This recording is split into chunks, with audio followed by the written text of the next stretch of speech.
Michel de Montaigne. Essai. Livre 1er.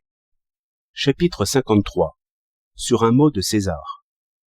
Si nous prenions parfois la peine de nous examiner, d'employer à nous sonder nous-mêmes le temps que nous passons à contrôler autrui et à connaître les choses qui sont en dehors de nous, nous sentirions facilement combien tout notre agencement intime est composé de pièces faibles et imparfaites.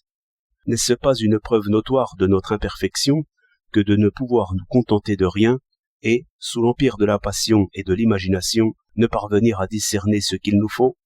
En témoigne la grande controverse qui s'est toujours élevée entre les philosophes à propos du souverain bien de l'homme. Elle dure encore et durera éternellement, sans que jamais ils ne parviennent à s'accorder et à lui trouver une solution. L'objet de notre désir nous échappe, on le préfère à tout autre. Quand nous l'avons, nous en voulons un autre, et notre soif demeure la même. Lucrèce.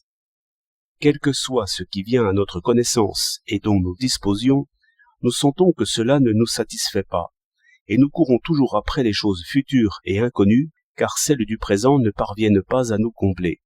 Ce n'est pas, à mon avis, qu'elle n'ait de quoi le faire, mais c'est que nous les saisissons maladroitement.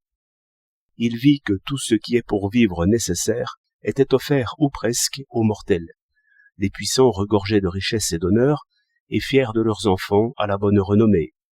Pourtant, pas un qui ne frémit en son fort intérieur, pas un qui ne gémit, angoissé malgré eux. Il comprit que le mal venait du vase lui-même, dont les défauts intérieurs corrompaient ce que l'on y versait, fût-ce le meilleur. Lucrèce. Notre désir est indécis et changeant.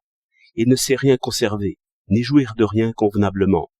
L'homme en attribue la cause à un défaut des choses qu'il possède, et il se nourrit et se gave de celles qu'il ne connaît ni ne comprend, auxquelles il attribue ses désirs et ses espoirs, qu'il honore et révère.